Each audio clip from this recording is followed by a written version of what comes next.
Hello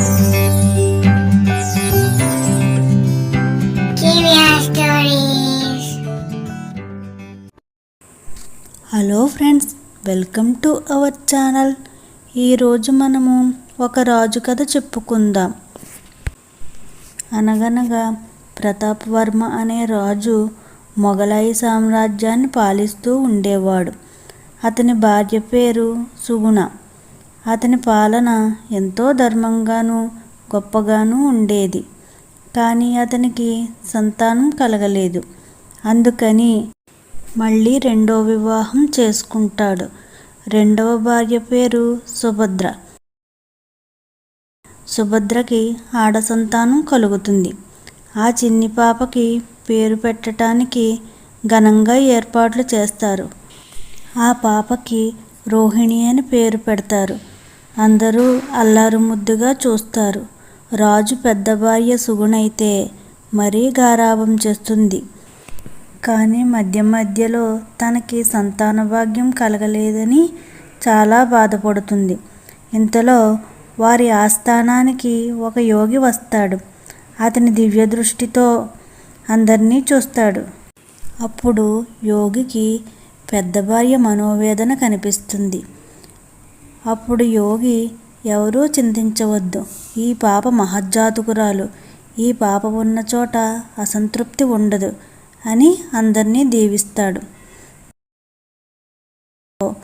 ఆ రోజుకి అక్కడే ఉండిపోతాడు. అప్పుడు రాజు ఎంతో గౌరవంతో సకల మర్యాదలు చేసి ఉదయాన్నే సాగనంపుతాడు. ఇలా కొన్ని నెలలు గడిచేసరికి పెద్ద భార్యకి మగ సంతానం కలుగుతుంది. వంశోద్ధారకుడు పుట్టడంతో రాజు ఆనందానికి హద్దులు ఉండవు. అంగరంగ వైభవంగా చాలా వేడుకలు చేస్తాడు.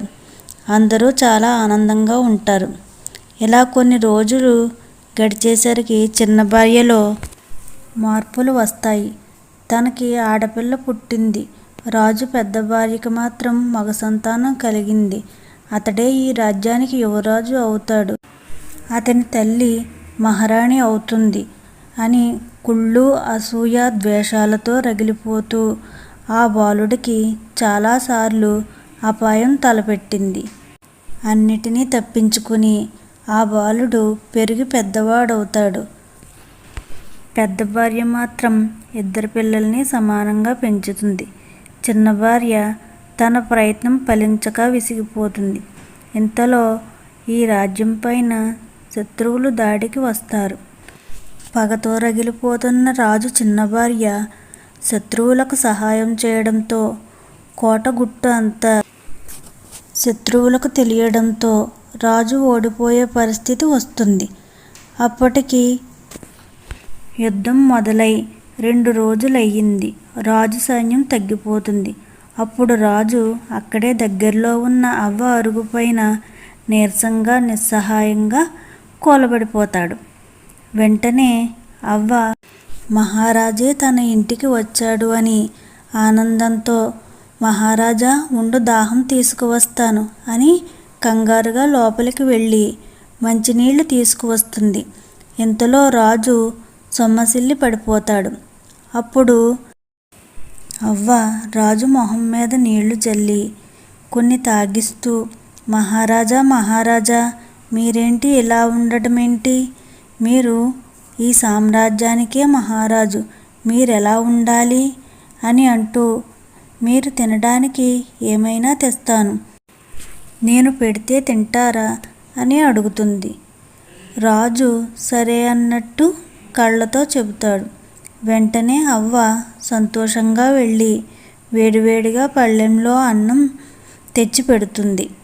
అప్పుడు రాజు అన్నం మధ్యలో చెయ్యి పెట్టగానే చేతివేళ్ళు కాలి అమ్మా అని అంటాడు. వెంటనే అవ్వ దగ్గరికి వచ్చి, ఏంటి రాజా, నువ్వేమైనా చిన్నపిల్లాడివా? వేడివేడి అన్నం మధ్యలో చేయి పెడతారా? ముందు చుట్టూతా ఉన్న అన్నం తిని మధ్యలోకి వెళ్తే తేలికవుతుంది అని అంటుంది అవ్వ. అప్పుడు రాజు చుట్టూ ఉన్న అన్నం తింటూ మధ్యలోకి వస్తూ అవ్వ మాటల్లో ఏదో మెలిక ఉందని ఆలోచిస్తూ ఒక్కసారిగా లేచి సంతోషంతో వెళ్ళి అవ్వ దగ్గర ఆశీర్వాదం తీసుకుని హుషారుగా యుద్ధరంగానికి వెళ్ళి ముందు చుట్టూ ఉన్న సైన్యాన్ని హతమార్చి తరువాత మధ్యలో ఉన్న శత్రువులను చంపి విజయం సాధిస్తాడు. అప్పుడు రాజు చిన్న భార్య శత్రువులకు సహాయం చేసిందని శత్రువుల ద్వారానే తెలుసుకుని రాజ్యద్రోహంగా పరిగణించి ఆమెను ఘోరంగా శిక్షించి అడవుల్లో వదిలేయమని ఆజ్ఞ వేస్తాడు. అప్పుడు భటులు వచ్చి రాజుగారి చిన్న భార్యను అడవుల్లో వదిలివేస్తారు. ఆమె కూతురికి మాత్రం రాజుగారి మంచి బుద్ధులు, రాజుగారి పెద్ద భార్య పెంపకంలో పెరగడం వల్ల ఆమె సుగుణాలు వస్తాయి. అందువల్ల రోహిణి బాధ్యత మొత్తం రాజుగారి పెద్ద భార్య తీసుకుంటుంది. చూసారా ఫ్రెండ్స్, ఈ కథలో నీతి. ఎంత పెద్ద సమస్య అయినా సరే బాగా ఆలోచిస్తే చిన్న చిన్న సంఘటనల్లో కూడా పరిష్కారం దొరుకుతుంది. ఇంకా రాజు చిన్న భార్యను చూస్తే ఎవరి కుళ్ళు స్వార్థం వారినే నాశనం చేస్తుంది. Please like, share and subscribe friends, and don't forget to on the bell icon.